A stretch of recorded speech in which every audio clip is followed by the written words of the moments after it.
यह वीडियो आप सभी के लिए बहुत ही महत्वपूर्ण होने वाली है क्योंकि इस वीडियो में हम लोग संपूर्ण हिंदी व्याकरण को सीखने वाले हैं। जी हाँ, इस एक ही वीडियो में हम लोग संपूर्ण हिंदी व्याकरण के जितना भी महत्वपूर्ण टॉपिक हैं उन सभी को एक एक करके सीखने वाले हैं।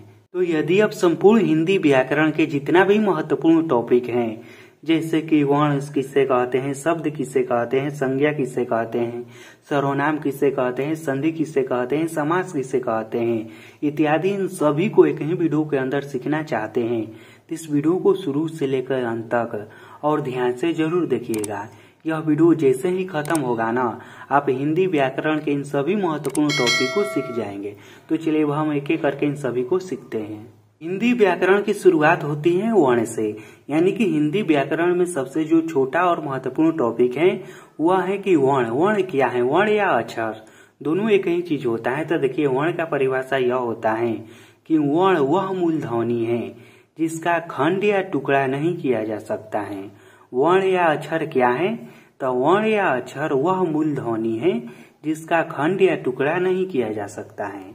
जैसे कि हो गया अ, हो गया क, हो गया। यहाँ पर देखिए, यहाँ पर क के नीचे हलंत है, इसका मतलब यह हुआ कि यह आधा क है। यहाँ पर ख हो गया, आधा ख हो गया, यहाँ पर प हो गया।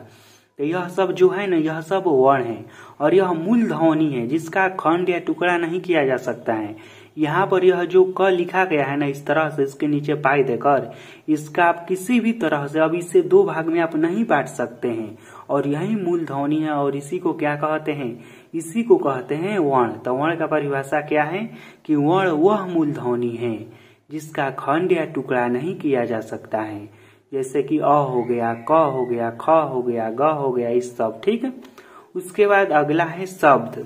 शब्द किसे कहते हैं? तो देखिए, वर्णों के मेल से बने हुए स्वतंत्र एवं सार्थक ध्वनि समूह को शब्द कहते हैं। शब्द क्या है? तो देखिए, जब दो या दो से अधिक वर्ण आपस में मिलता है तो उनसे जो स्वतंत्र, यानी कि वह अपने आप में स्वतंत्र हो, उसका उच्चारण के लिए, उसका अर्थ बताने के लिए किसी दूसरे की सहायता न लेना पड़े और उसका कोई सार्थक अर्थ हो, यानी कि उसका कोई मतलब निकले, ऐसा नहीं हो कि उसका कोई मतलब ही न हो। तो इस तरह के जो वर्णों के समूह से बनता है उसे ही क्या कहते हैं? उसे कहते हैं शब्द। जैसे कि हो गया घर, हो गया कलम, हो गया राम, हो गया किताब, हो गया श्याम, हो गया पटना, हो गया कुछ भी। यदि आप शब्द सोचते हैं जिसका कोई अर्थ होता है और वह सार्थक होता है, वह सब क्या है? वह सब जो है वह शब्द है। यह देखिए वर्णों के समूह से बना है या वर्णों के मिल से बना है। इसमें देखिए घ और यह दो अलग अलग वर्ण मिलकर बना है घर। यहाँ पर बना है कमल, तो इसमें तीन गो वर्ण मिला है क, ल, म, इस तरह से। ठीक। तो शब्द का परिभाषा क्या है कि वर्णों के मेल से बने हुए स्वतंत्र एवं सार्थक ध्वनि समूह को शब्द कहते हैं। अब इसके बाद अगला टॉपिक है कि संज्ञा। संज्ञा क्या है? इसे हम लोग बचपन से पढ़ते आ रहे हैं कि संज्ञा। तो देखिए, जिस शब्द से किसी व्यक्ति, वस्तु, स्थान, भाव या प्राणी का बोध हो उसे संज्ञा कहते हैं। संज्ञा क्या है? तो जिस शब्द से किसी व्यक्ति, वस्तु, स्थान, भाव या प्राणी का बोध हो या प्राणी के नाम का बोध हो उसे ही संज्ञा कहते हैं। और इसे बहुत ही आसान भाषा में बोले तो हम इस तरह से कह सकते हैं कि किसी भी नाम को संज्ञा कहते हैं। जी हाँ, किसी भी नाम को क्या कहते हैं? तो किसी भी नाम को संज्ञा कहते हैं। जैसे कि राम हो गया, कलम, पटना, किताब, आप कुछ भी सोच लीजिए, वह क्या है? तो वह सब कुछ संज्ञा है। इसके बाद अगला है कि सर्वनाम। सर्वनाम क्या है? तो देखिए, संज्ञा के बदले में आने वाले शब्द को सर्वनाम कहते हैं। सर्वनाम किसे कहते हैं? तो संज्ञा के बदले में आने वाले शब्द को सर्वनाम कहते हैं। और संज्ञा किसे कहते हैं? तो किसी भी नाम को संज्ञा कहते हैं। तो देखिए, सर्वनाम का परिभाषा यही है कि जब नाम के बदले में कोई शब्द आता है, यानी कि संज्ञा के बदले में जब कोई भी शब्द आता है ना, तो वही सर्वनाम हो जाता है। जैसे कि हो गया मैं। मान लीजिए कि मेरा कोई नाम है, अब मैं अपना नाम न लेकर मैं कह रहा हूँ कि मैं, यदि मैं नाम लेता तो संज्ञा हो जाता। मान लीजिए कि मेरा नाम राहुल है, तो यदि मैं राहुल कहता तो यह हो जाता संज्ञा। लेकिन मैं कह रहा हूँ कि मैं, तो यह क्या हो गया? यह हो गया सर्वनाम। मैं यहाँ पर अपने नाम के बदले में कह रहा हूँ मैं। अब यहाँ पर हो गया तुम। मान लीजिए कि आपका कोई तो नाम होगा ना, यदि मैं आपका नाम लेता तो वह हो जाता संज्ञा। लेकिन मैं आपका नाम न लेकर इस तरह से कह रहा हूँ तुम, तो यहाँ पर नाम के बदले में आ रहा है ना तुम, तो यही तो है सर्वनाम। जो संज्ञा के बदले में आता है उसे ही क्या कहते हैं, उसे ही कहते हैं सर्वनाम।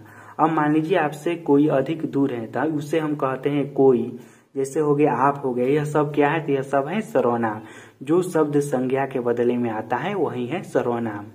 इसके बाद अगला है संधि। संधि क्या है, तो देखिए दो अक्षरों के आपस में मिलने से उनमें जो विकार पैदा होता है उसे संधि कहते हैं। जब दो अक्षर आपस में मिलता है तो उसमें जो विकार परिवर्तन होता है या पैदा होता है ना, उसे ही संधि कहते हैं। जैसे में यहाँ पर देखिए महा प्लस आशय, यह दोनों आपस में मिल रहा है तो इनसे बन रहा है महाशय। अब इसमें दो अक्षर कौन कौन सा मिल रहा है, तो एक मिल रहा है आ और एक मिल रहा है दूसरा भी आ। तो आ और आ के मिलने से क्या बना है, इसमें यह बना है आ। तो यहाँ पर यह देखिए इन दोनों के मिलने से क्या बन गया है, यह बन गया है महाशय। तो संधि का परिभाषा यही कहता है कि जब दो अक्षरों के आपस में मिलने से उनमें जो विकार पैदा होता है उसे ही संधि कहते हैं। यहाँ पर यह दोनों शब्द आपस में नहीं मिल रहा है, यहाँ पर महा है ना, तो हा म का आ मिल रहा है और आ म का आ मिल रहा है यहाँ पर, यानी कि दोनों जगह पर आ और आ मिल रहा है और इन दोनों के मिलने से क्या बन रहा है, यह बन रहा है आ। तो इस तरह से जो दो अक्षरों के आपस में मिलने से जो विकार पैदा होते हैं उसे ही संधि कहते हैं।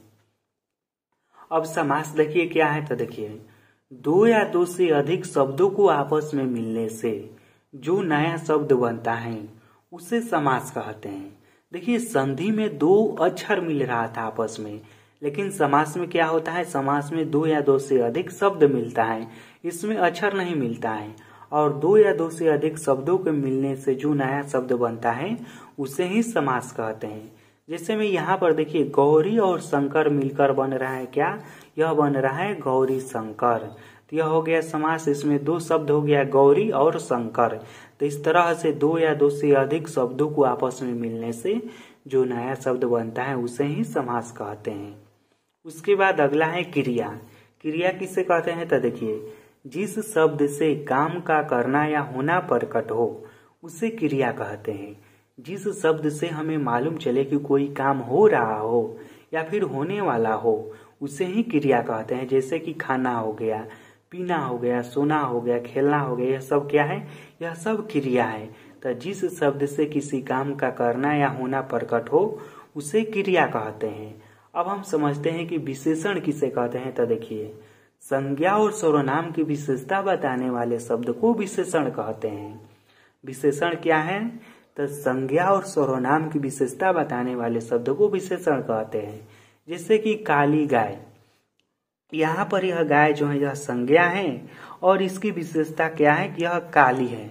यहाँ पर लड़का है और इसका विशेषता क्या है कि यह अच्छा है। तो यह काली हो गया, अच्छा हो गया, मोटा हो गया, पतला हो गया, खराब हो गया, यह सब जो शब्द है यह क्या है, यह है विशेषण, क्योंकि यह संज्ञा और सर्वनाम की विशेषता बताता है। इसके बाद अगला है कि उपसर्ग किसे कहते हैं, तो देखिए उपसर्ग उस शब्दांश को कहते हैं। शब्दांश से कहने का मतलब कि यह शब्द का एक अंश होता है, भाग होता है, जो किसी शब्द के पहले लगकर उसके अर्थ में परिवर्तन कर देता है या परिवर्तन ला देता है, उसे उपसर्ग कहते हैं। उपसर्ग क्या है, तो यह वह शब्दांश है जो किसी शब्द के पहले लगकर उसके अर्थ में परिवर्तन कर देता है, उसके अर्थ को बदल देता है, उसे ही उपसर्ग कहते हैं। जैसे में यहाँ पर देखिए एक काल शब्द है, अब इसमें अति उपसर्ग लग गया है तो इसके अर्थ में परिवर्तन हो गया है, अब यह बन गया है अति काल। यहाँ पर यह काल जो है यह शब्द है और अति जो है यह उपसर्ग है, और शब्द से पहले लगा है यह अति काल, और इन दोनों से मिलकर क्या बन गया है, यह बन गया है अति काल। तो इस तरह से कोई भी शब्दांश जो किसी शब्द के पहले लगकर उसके अर्थ में परिवर्तन कर देता है उसे ही उपसर्ग कहते हैं। उसके बाद अगला है कि प्रत्यय क्या है, तो देखिए प्रत्यय उस शब्दांश को कहते हैं जो किसी शब्द के अंत में लगकर उसके अर्थ में परिवर्तन ला देता है। देखिए उपसर्ग का ठीक उल्टा ना प्रत्यय है। उपसर्ग क्या करता है, किसी शब्द के पहले लगकर उसके अर्थ में परिवर्तन लाता है, लेकिन जो प्रत्यय है ना यह किसी शब्द के अंत में यानी कि किसी भी शब्द के यह पीछे लगकर उसके अर्थ में परिवर्तन लाता है। जैसे में यहाँ पर देखिए यह गाना शब्द हो गया और यहाँ पर यह वाला जो है ना यह प्रत्यय हो गया वाला, और इन दोनों के मिलने से क्या बन गया है, यह बन गया है गाने वाला। तो इसके अर्थ में परिवर्तन आ गया है ना, यह गाना से क्या बन गया है, यह बन गया है गाने वाला। तो प्रत्यय क्या है, तो प्रत्यय वह शब्दांश है जो किसी शब्द के अंत में लाकर उसके अर्थ में परिवर्तन ला देता है।